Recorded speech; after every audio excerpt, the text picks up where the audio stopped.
Hey guys, this is Jennifer Han and welcome back to my YouTube channel. This is my journey on losing 100 pounds. Co-host Big Bon has joined us today and she's getting kicked out again like always because she won't stop meowing every 5 seconds. So, obligatory kiss and out she goes. Say bye-bye, Bon Bon. Say bye. Bye-bye. Anyway, let's go ahead and get into the numbers. So yesterday I weighed in at 237.3 pounds and today I weighed in at 237 flat. So that's a loss of 0.3 pounds for the day. So now we're starting to see the weight loss slow down significantly. The past 2 days that I've weighed in, I've lost over 2 pounds a day. So like I said, that's primarily water weight. So now we're actually getting into a more sustainable weight loss. So happy with that number. Yesterday, I ate 1,590 calories and hit 160 grams of protein. So I met my calorie goal, exceeded my protein goal. So we're all good on that. Went to the gym a little bit earlier today because it's supposed to get really hot out today. So I'm wanting to beat the heat. It's already like 93 degrees out and it's like, I don't know, maybe 9:45 in the morning. So I'm not trying to be out in this nasty weather all day. Yesterday, I mentioned that I'd be talking about more of my backstory and mental health stuff and how it definitely plays a role in our weight loss, just life overall. So a little bit about my backstory. Super small family. You know, mom, dad, brother, that's all it was. But I grew up in a very loving home. I was raised by two very strong military parents.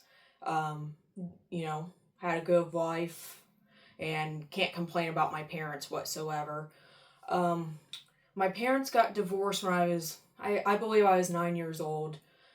Primarily lived with mom, but dad was always in the picture. Dad called me and my brother every night. We always spent every Sunday with him, all day, every day. Anything that we ever needed, dad was in the picture. And, you know, mom supported us as well. I couldn't ask for better parents. But on the flip side of that, my parents, you know, they got divorced for a reason. My dad, he was a very bad alcoholic. He was a functional alcoholic. He worked at his job for, you know, I think 25 years before he retired. So he was a functional alcoholic. He wasn't mean. He wasn't aggressive, nothing like that. He was just a very funny drunk. But still, it obviously caused a strain on their marriage, and that's why they got divorced. And unfortunately, my dad, he can never kick the habit, but that's what led to his demise later on in life, unfortunately. My mom, she smoked cigarettes. So a lot of people don't look at that as like addiction per se. People look at, you know, alcohol as an addiction, drugs as an addiction, but not really cigarettes. We all know that nicotine is obviously addictive, but I think it's because it's legal and not so much now, but you know, even 20 years ago, you know, it was popular. Everybody smoked, especially with my parents being born in the 50s. Like, you know, everybody smoked in their generation. But ultimately, it's still an addiction. So, you know, in their own way, both of my parents were addicts, and I'm not going to say I was arrogant, but I think I always prided myself in that I never smoked. I don't have a problem with alcohol. I've never gotten into drugs.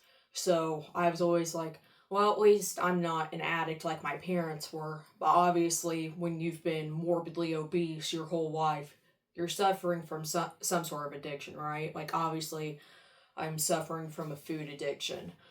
And, you know, my parents, two very strong people, two very prideful people. So, we were raised in a household where mental health wasn't a thing that you talked about. It, you know, if you were having a bad day mentally, it's suck it up, tomorrow will be better. But unfortunately, throughout my life, like, those days didn't get better. I've suffered from anxiety and depression my whole life. Thankfully, my anxiety has gotten so much better. And I think it's because, like, I honestly just don't give an F anymore. And once you just reach that breaking point, like, your life honestly gets better. But it's like, I don't care what people say about me, the lifestyle I live, the choices I make. Like, I don't care. I need to do what's best for me. And when I get further on to the story, you'll see how that plays out a little bit more. Um, but yeah, anyway, my parents got divorced when I was like 9.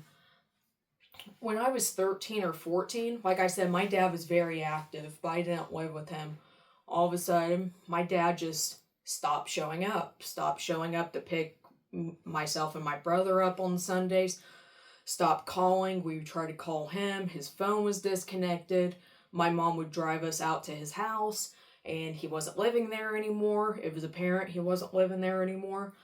Um, we called around his family members. My dad, he was close with his mom, but he was never really close with his siblings.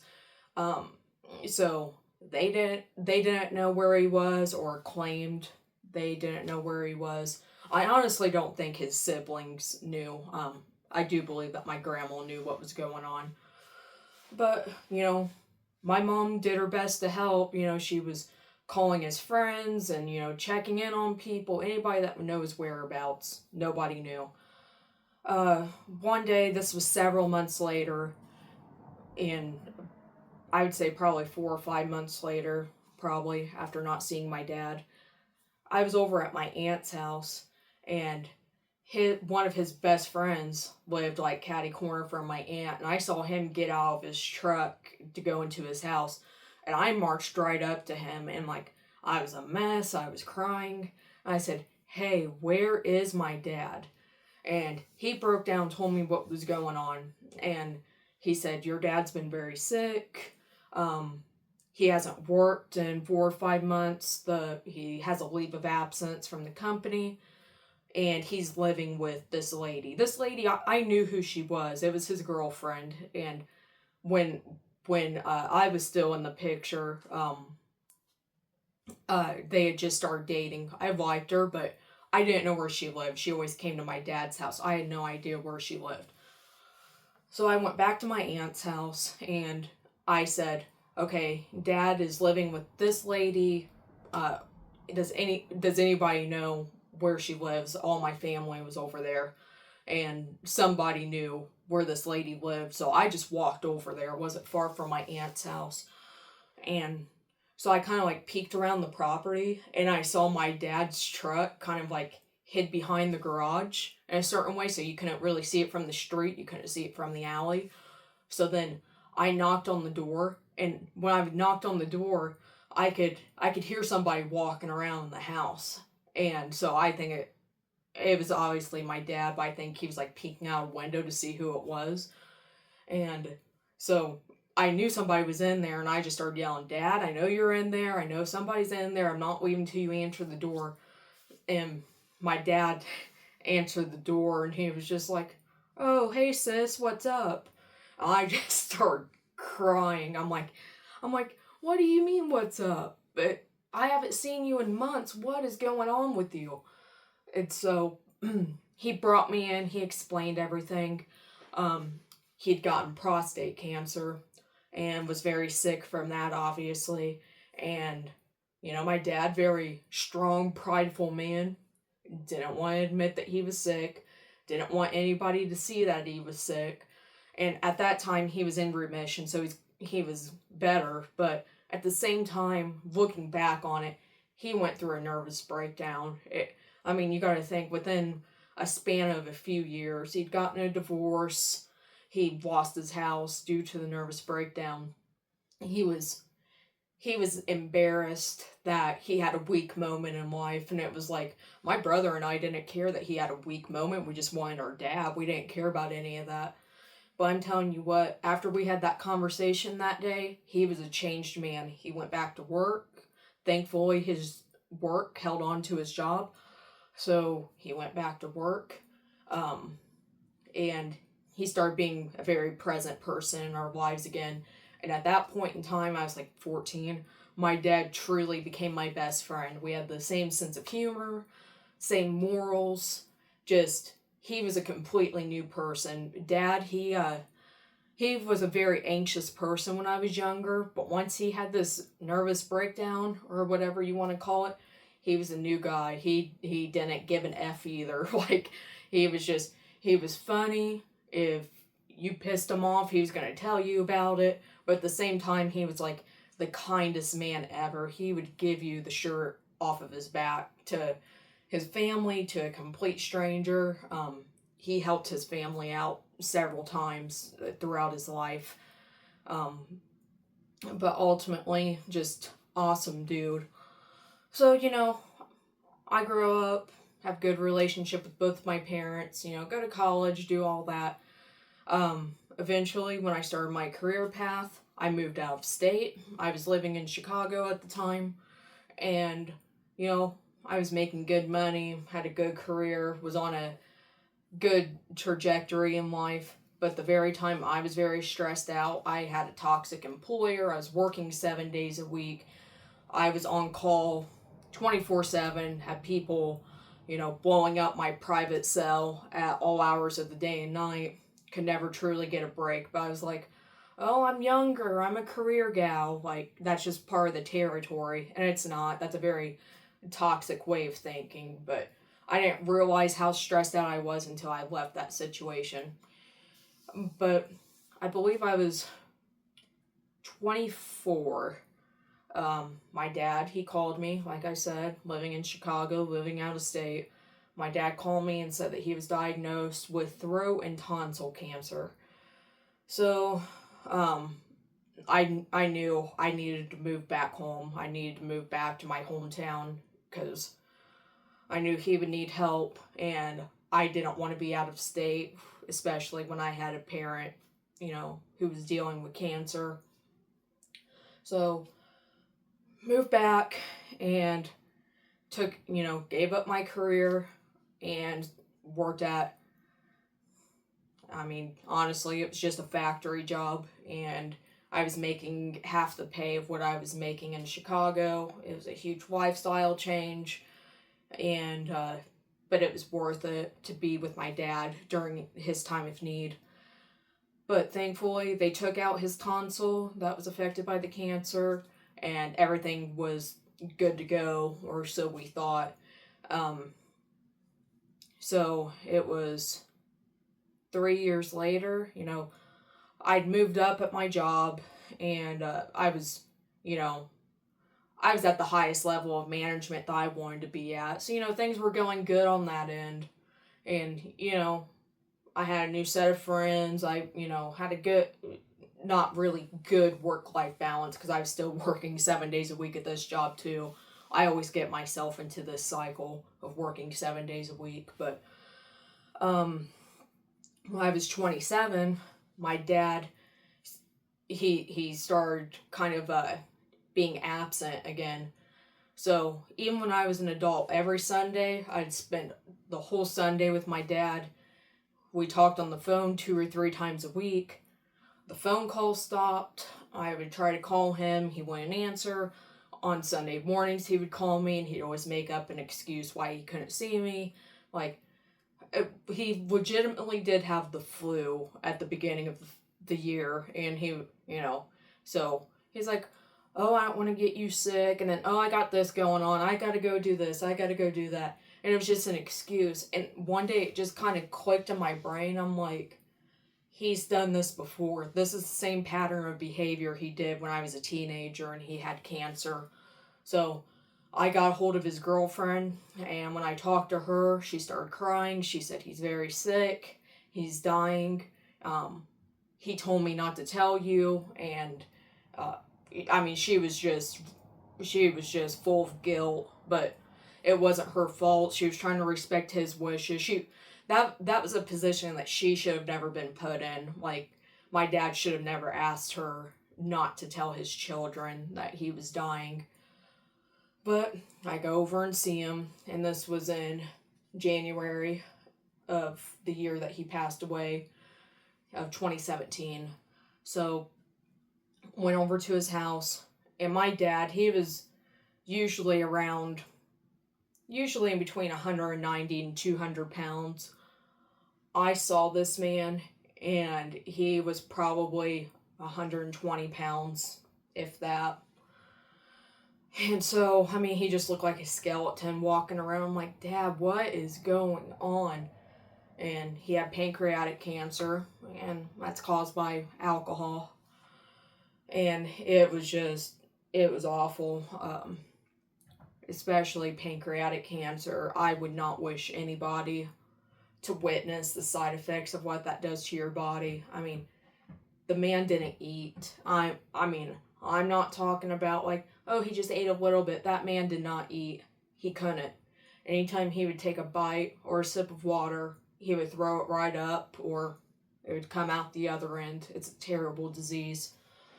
But here I was working night shift, taking care of Dad during the day. My dad's girlfriend was also taking care of her sick dad at the time, so it was like she would watch my dad during the night while I was at work. I would get off in the morning, me and her would switch off so that she could go be with her dad.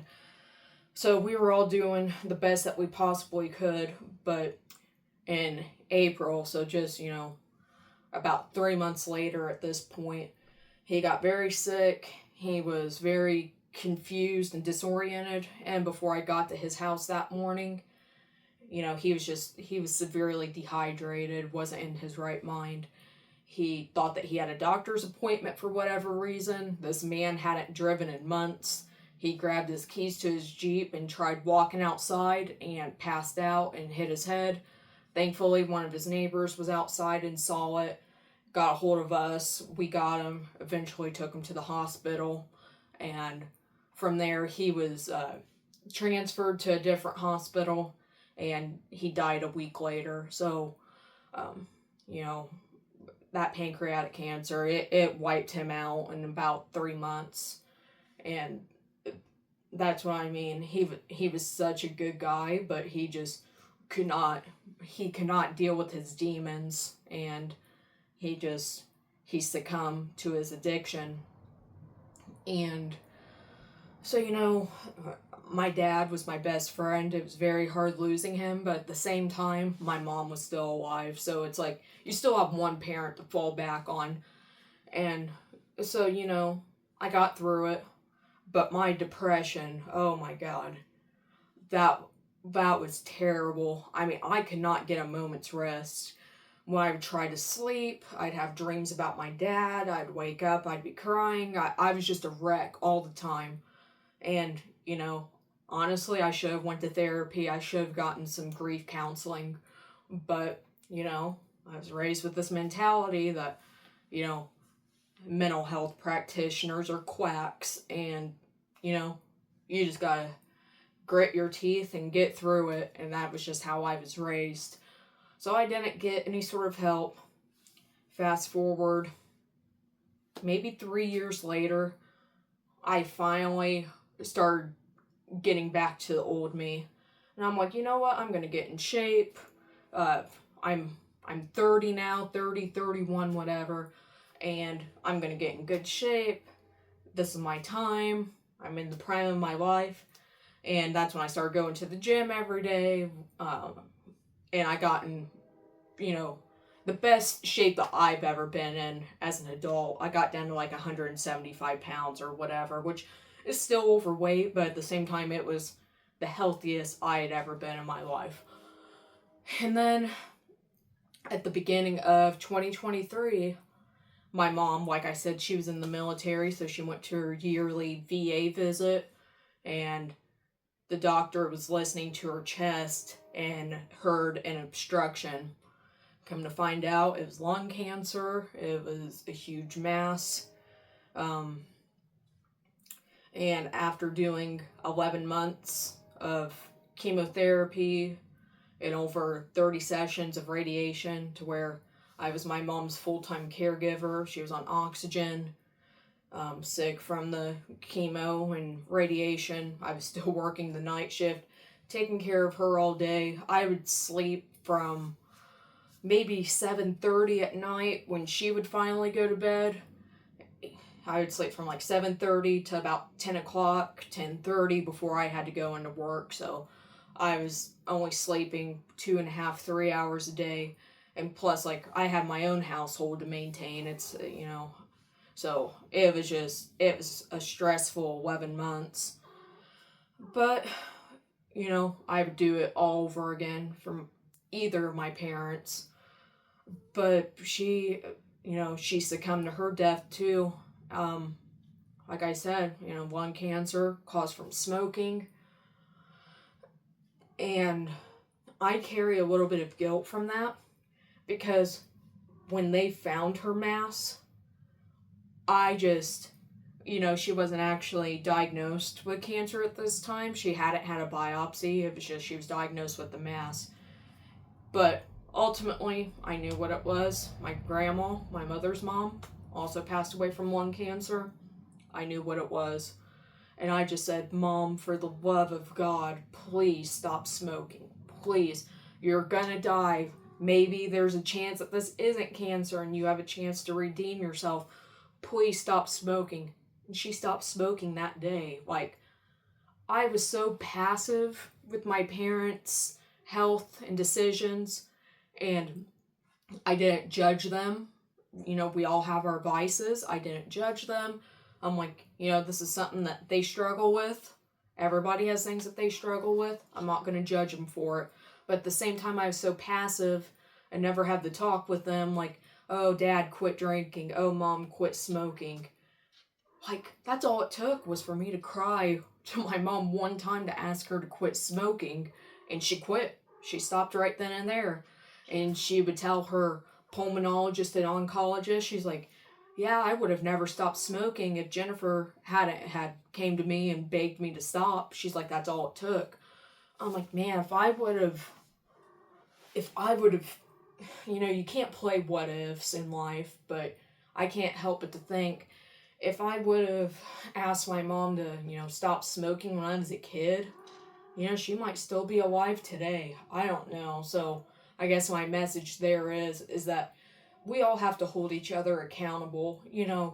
I'm overweight. People need to come to me and be like, hey, why don't we eat healthy? Why don't we go to the gym together? Things like that. You don't have to be a bitch about it, but just, try to be helpful, but try to hold yourself and other people in your life accountable, so that you're not like me and you're living with regret, thinking, well, what if I would have said this to my mom 20 years prior? What about if I would have said this to my dad 15, 20 years prior?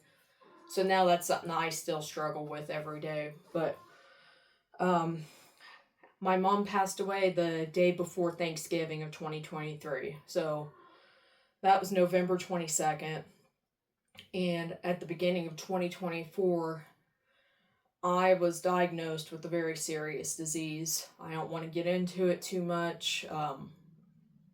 I've said this in a previous video, but I feel like if you share your personal health journey, people will ask you for advice, and I'm not a medical professional. My advice in my prior video was to find a doctor that you trust and can rely on, and let them do their work. And that's exactly what I did. And here I am, about a year and a half later. I've been given a clean bill of health. So now, since I've been given a clean bill of health, this is truly my second chance at life. Like, right now, I'm only living for myself. I need to build my own life and to create a life that I would be proud of, that my younger self would be proud of, that my parents would be proud of. Like, it's all on me. And, food is my addiction. And not saying that it'll lead to terminal illness like both of my parents had, but, eventually it could lead to, heart disease, diabetes, it can, lead to cancer as well. So I know I'm 34 now. It's not too late for me to change my life. So that's what I'm working on right now. And with that comes me trying to build a new life. I quit my job that I had for a decade.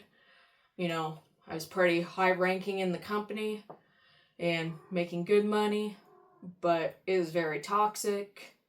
I had issues with that employer throughout the years, primarily with my immediate supervisor and with HR on a few different occasions. Like when my dad passed away, for example, he passed away in a different town about an hour and a half away from where I work and live. And so he died around 11 o'clock in the morning. Our HR closed at 5 p.m.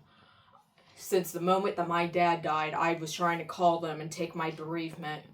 HR didn't answer their phone all day, never returned my phone call. So I went into work that night to explain to my supervisor, hey, my dad passed away this morning. Can I go home and start my bereavement? He goes, nope, I can't let you go home. We're too short-staffed. Talk to HR in the morning and get your bereavement started.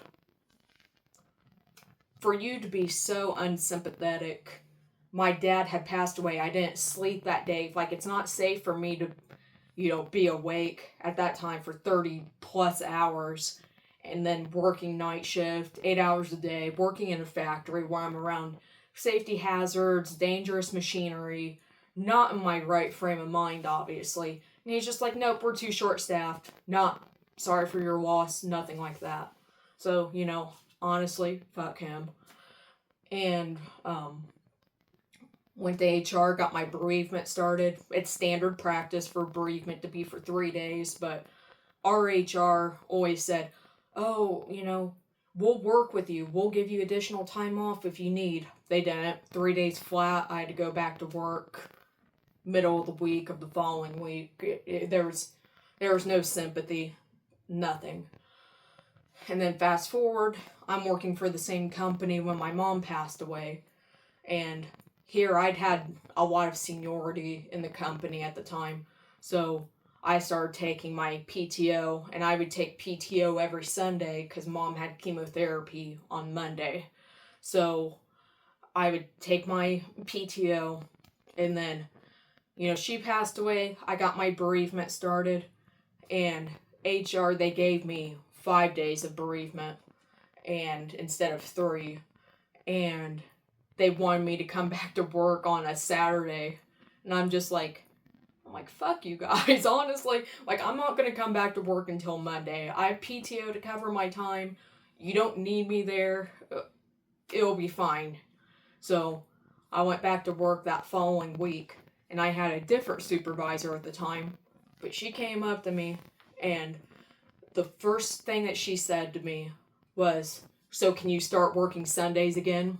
Didn't say, I'm sorry for your loss. I'm so sorry you're going through this. I hope you're doing okay. Nothing like that. I don't need a shoulder to cry on, but have some decency, a little bit of human compassion, empathy, whatever. But I looked at her. I said, my mom's body isn't even cold yet. Give me a minute. So, with me saying that, she gave me one additional Sunday off, and then I was back to working 7 days a week. So, long story short, when I got my clean bill of health, and there have been other issues at that company throughout the year, I've been working 7 days a week, crazy amounts of overtime for a decade, and they didn't show me any sort of respect in return for the time that I'd given to this company. So I knew it was time to go. After I left, the head honcho of the company called me and was like, Jen, what's going on? He and I had a really good conversation. I said, I got a better opportunity. I was having issues at the company, and I listed the issues. He said he would look into it, regardless if he does or not. I'm going to take him for his word. He's a decent guy. He's a good guy. But we had a conversation. He said if I ever wanted to come back, just give him a call and we'd work things out. But I don't have any intention of doing that. I actually I've been through all the HR stuff at my new job already, and my first official day on the job is tomorrow, so I'm nervous, I'm excited, but I know it's going to be a very good opportunity for me. So, yep, I just wanted to give a little bit of my backstory and my struggles and what I'm planning to do about it. So, like I said, I was raised in this household and just, just grit, use your grit strength and get through life and don't ask for help. And I'm getting better about that. I have 3 really good friends, and I'm very close with my brother, and I openly talk with them about my struggles and about things I'm going through, and I kind of ask for a better group of people in my life. So, very, very small group of people in my life, but very valued and appreciative as well for all the support that they've given me. I mean, I'm telling you, when I've been sick over the past year and a half, couldn't get out of bed, couldn't cook for myself, people were bringing me, food to work every day, and, bringing water, doing my grocery shopping for me, doing absolutely anything I needed, because I couldn't take care of myself. I was pretty bad off there for a while. I mean, when I got diagnosed with my disease, it was so serious that I had to go into my HR and update my beneficiary information for my life insurance policy. It's like, when you're 32 years old and you're really looking at death, essentially, and looking to update your beneficiary information, you know that if you beat this thing, you've got to live life to the fullest. You have to create the life that you want and that you truly deserve.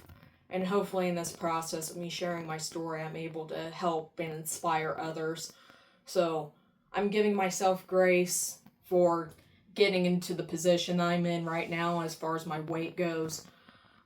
But at the same time, I'm not just going to wallow in self-pity for the rest of my life. I've picked myself back up and I'm doing something about it. I'm making changes mentally, environmentally, personally, physically, everything. So, hopefully, this can help inspire some people. It doesn't matter what you've been through. You can always start over again. I feel like I'm starting my life over from scratch, essentially, at this point. And we're just going to see where this journey carries us. So, I think that that's all that we have for today. You guys can expect another video tomorrow. Not really sure what the topic's going to be, but we'll figure it out when it gets there. I apologize, this is a little bit of a longer video, but just wanted to give more of an introduction to myself. But anyway, if you like this video, please like it, and please subscribe to my channel if you're interested on continuing watching my journey of losing 100 pounds. So, I think that's it for